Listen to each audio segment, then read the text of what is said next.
Hukum itu apa sih? Nah, pada kali ini aku akan membahas tentang hukum. Yang pertama, kita akan membahas makna dan karakteristik hukum. Hukum itu merupakan aturan, tata tertib, dan kaidah hidup.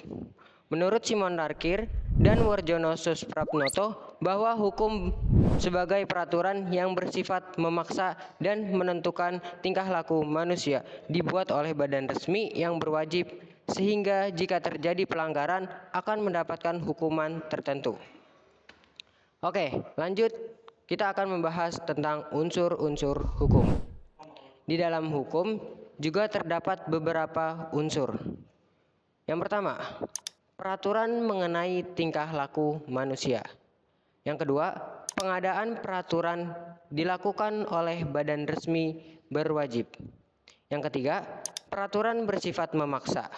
Yang keempat, pemberlakuan sanksi tegas terhadap pelanggaran. Hukum bersifat mengatur dan memaksa agar selalu ditaati. Nah, selanjutnya kita akan membahas tentang karakteristik hukum. Kira-kira gimana ya karakteristik hukum itu? Yang pertama, adanya perintah dan larangan. Yang kedua, perintah dan larangan harus dipatuhi. Yang ketiga, adanya sanksi. Nah, udah nih.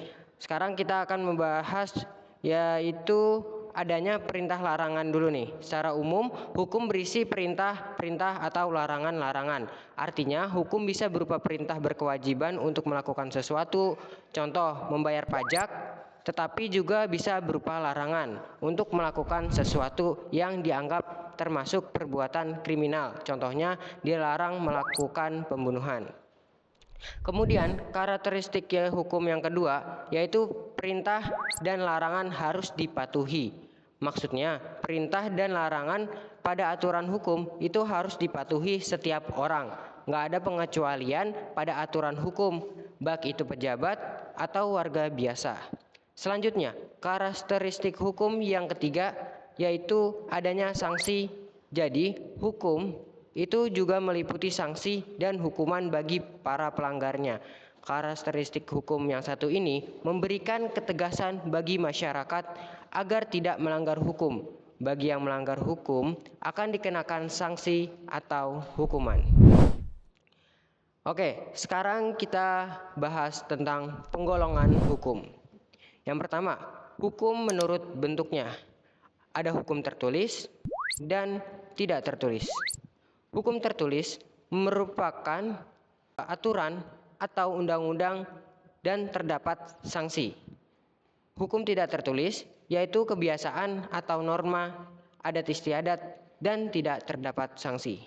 Yang kedua, hukum berdasarkan tempat berlakunya. Ada hukum lokal, hukum nasional, hukum internasional, hukum gereja, dan hukum asing. Yang ketiga, hukum menurut waktu berlakunya. Hukum positif adalah hukum saat ini dilakukan atau hukum yang telah berlaku. Dan hukum yang dicita-citakan adalah hukum yang belum berlaku. Yang keempat, hukum menurut isinya. Ada hukum privat atau sipil dan hukum publik. Hukum publik mengutamakan kepentingan umum, sedangkan hukum privat mengutamakan kepentingan individu. Yang kelima, hukum menurut wujudnya. Ada hukum objektif dan hukum subjektif. Yang keenam, hukum menurut sifatnya. Ada hukum yang memaksa dan ada hukum yang mengatur. Yang ketujuh, hukum menurut cara mempertahankannya. Ada hukum material dan hukum formal. Contoh dari hukum material adalah surat tilang, sedangkan contoh dari hukum formal adalah persidangan dari surat tilang tersebut. Oke, sekarang kita lihat apa aja nih yang menjadi tujuan hukum bareng gua Zaki.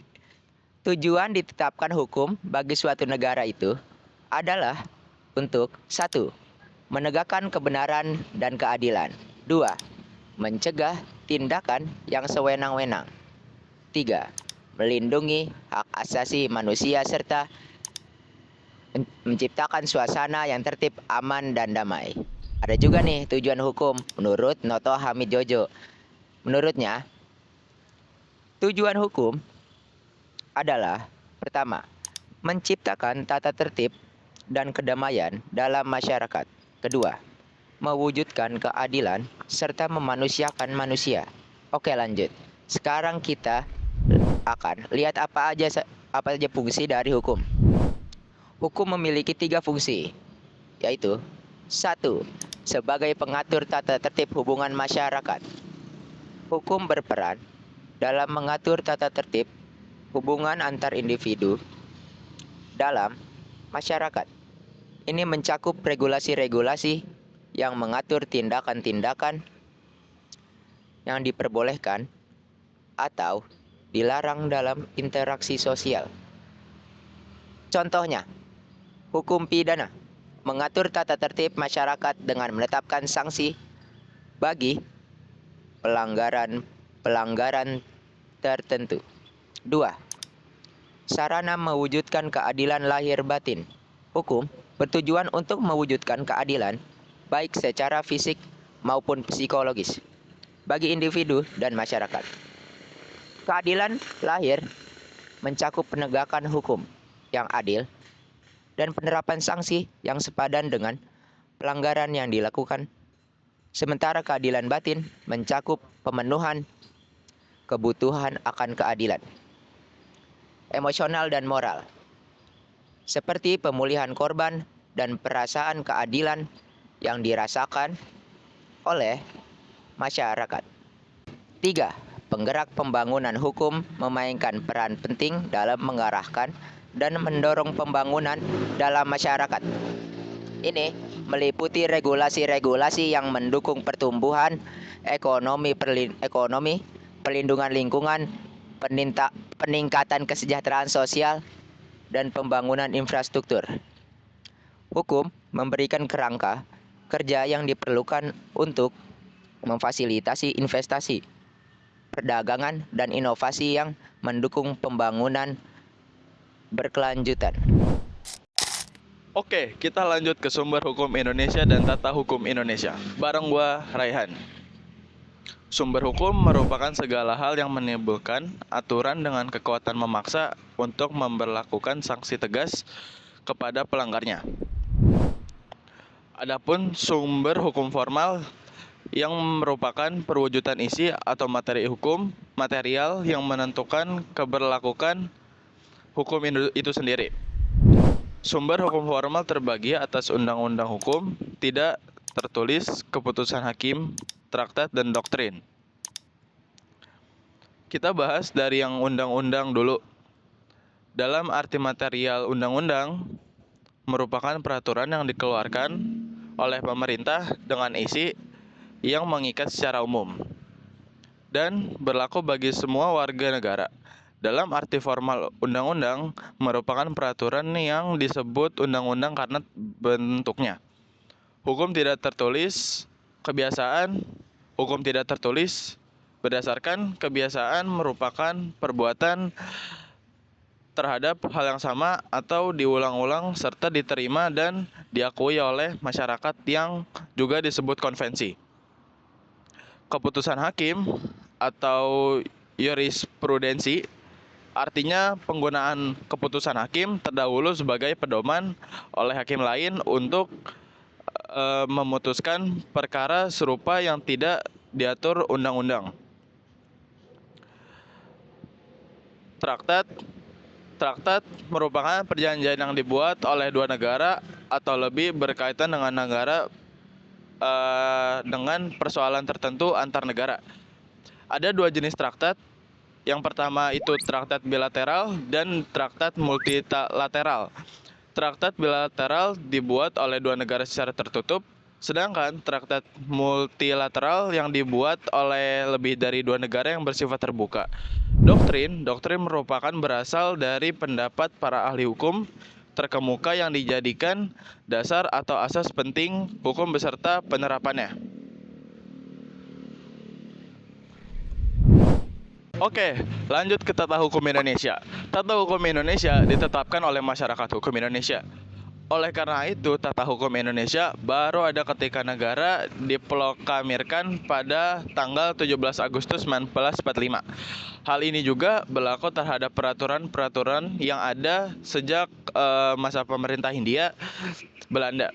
tetapi hanya bersifat sementara karena belum ada peraturan baru yang sesuai dengan Undang-Undang Dasar NRI tahun 1945.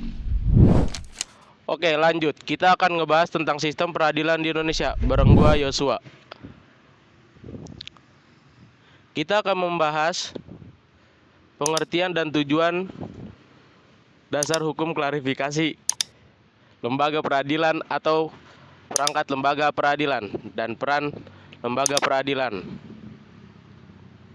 Oke, kita bahas pengertian dan tujuan dulu. Sistem peradilan Indonesia memiliki tujuan mewujudkan keadilan hukum yang merupakan suatu mekanisme dari keseluruhan komponen peradilan nasional. Pihak dalam proses peradilan, hierarki kelembagaan peradilan, serta komponen lain yang bersifat prosedural mencakup proses penyelidikan, penuntutan, dan pemeriksaan. Dengan demikian, peradilan selalu berkaitan dengan pengadilan. Istilah peradilan ini tercantum dalam Undang-Undang Nomor 48 Tahun 2009 tentang kekuasaan kehakiman yang mengandung beberapa unsur.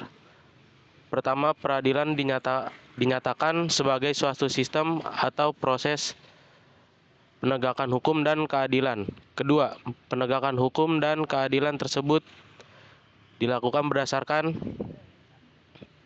Pancasila. Oke, lanjut ke dasar hukum. Indonesia merupakan negara yang menjunjung tinggi hukum sehingga masyarakat dan para penyelenggara pemerintah mendasarkan setiap kegiatan dan kebijaksanaan pada hukum yang berlaku pada hakikatnya. Sistem hukum yang berlaku di Indonesia berasal dari pencampuran antara sistem hukum Eropa, Belanda, hukum agama, dan hukum adat. Di samping itu, sistem peradilan yang berlaku di Indonesia tentu berdasarkan Pancasila, terutama sila kelima, yang diturunkan dalam Undang-Undang Negara Republik Indonesia tahun 1945, pasal 24 ayat 2 dan 3.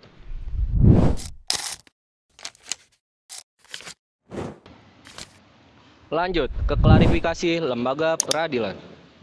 Menurut Undang-Undang Nomor 48 Tahun 2009 tentang kekuasaan kehakiman dan undang-undang lain yang berkaitan badan peradilan, dapat diklasifikasikan menjadi 4 jenis peradilan berikut.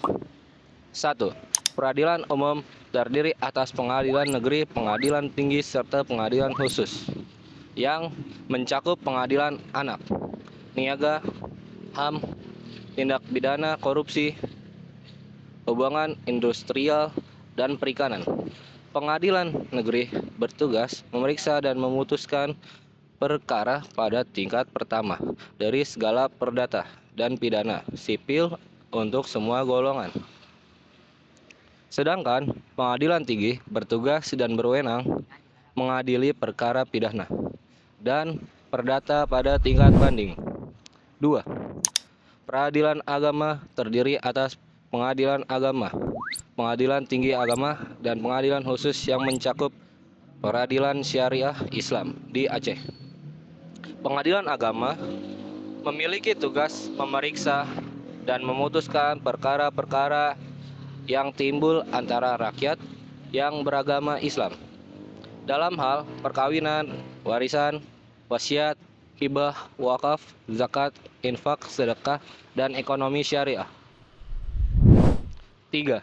Peradilan militer terdiri atas pengadilan militer, pengadilan militer tinggi, pengadilan militer utama, dan pengadilan militer pertempuran.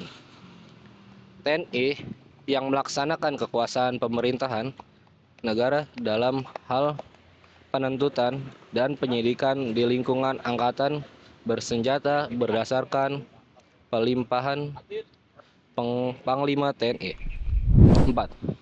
Peradilan tata usaha negara terdiri atas pekerjaan tata usaha negara, pengadilan tinggi tata usaha negara, dan pengadilan khusus yang mencakup pengadilan pajak. Oke, lanjut ke perangkat lembaga peradilan. Selain menjadi pedoman, pengklasifikasikan Badan Peradilan Undang-Undang Nomor 48 Tahun 2009 tentang kekuasaan kehakiman juga menjelaskan beberapa hal berikut. 1. Kekuasaan kehakiman dilaksanakan oleh MA berdasarkan badan peradilan yang berada di bawahnya dan Mahkamah Konstitusi. 2. Mahkamah Agung memiliki kewenangan untuk mengadili tingkat kasasi, menguji peraturan perundang-undang dan kewenangan lain yang diatur dalam undang-undang.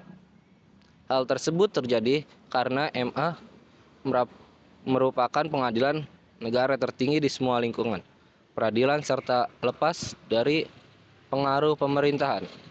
3. Konstitusi memiliki kewenangan untuk menguji undang-undang terhadap Undang-Undang Dasar Negara Republik Indonesia tahun 1945 dan memutuskan sengketa kewenangan lembaga negara yang diberikan oleh Undang-Undang Dasar Negara Republik Indonesia tahun 1945. MK melakukan kekuasaan kehakiman secara merdeka untuk penyelenggaraan peradilan guna menegakkan hukum dan keadilan. 4. Komisi Yudisial mempunyai kewenangan untuk mengusulkan pengangkatan hakim agung serta menjaga dan menegakkan kehormatan, kelurahan, martabat, dan perilaku hakim untuk dilaporkan kepada MA, MK, DPR, dan Presiden. Komisi Yudisial bersifat mandiri dan bebas dari pengaruh kekuasaan lain. Selanjutnya, kita akan membahas tentang peran lembaga peradilan berdasarkan Pancasila. Lembaga peradilan berperan untuk menerapkan serta menegakkan hukum dan keadilan. Adapun penerapan hukum dalam keadilan tersebut harus dilaksanakan berdasarkan asas-asas tersebut. Apa saja ya kira-kira asas-asasnya? Mari kita bahas. 1. Memeriksa, mengadili, dan memutuskan perkara dengan hadirnya terdakwa atau adanya ketentuan lain tentang undang-undang. 2. Tidak menolak untuk memeriksa, mengadili, dan memutuskan perkara dengan dalih tidak ada hukum atau kurang jelas. 3. Tidak membeda-bedakan orang. 4. Membantu pencari keadilan dan mengatasi hambatan terselenggaranya peradilan. 5. Meminta banding kepada pengadilan tinggi oleh pihak yang bersangkutan setelah putusan pengadilan tingkat pertama. 6. Menganggap sikap orang yang dihadapkan di depan pengadilan tidak bersalah sebelum ada keputusan. 7. Penangkapan, penahan, penggeledahan, dan penyitaan dilakukan atas perintah tertulis dari pemilik kekuasaan sah. 8. Menggali, mengikuti, dan memahami nilai-nilai hukum dan rasa keadilan khususnya hakim. 9. Memberikan hak ganti rugi, rehabilitasi, dan kekuatan hukum tetap kepada orang yang diadili tanpa alasan berdasarkan undang-undang atau terjadinya kekeliruan. 10. Menghadapkan seseorang ke pengadilan berdasarkan ketentuan undang-undang. 11. Setiap orang yang tersangkut masalah berhak memperoleh bantuan hukum. 12. Melakukan kasasi kepada MA setelah keputusan pengadilan tingkat banding. 13. Pihak yang bersangkutan dapat mengajukan peninjauan kembali kepada MA setelah putusan pengadilan telah memperoleh kekuatan hukum tetap. Gimana ya agar sikap sesuai dengan hukum? Oke, sekarang kita bahas ya. Sikap yang sesuai dengan hukum. Adapun ciri-ciri seseorang yang berperilaku sesuai hukum yang berlaku dapat dilihat dari perilaku yang diperbuatnya seperti 1. Disenangi oleh masyarakat pada umumnya. 2. Tidak menimbulkan kerugian bagi diri sendiri dan orang lain. 3. Tidak menyinggung perasaan orang lain. 4. Menciptakan keselarasan. 5. Mencerminkan sikap sadar hukum. Dan 6. Mencerminkan kepatuhan terhadap hukum.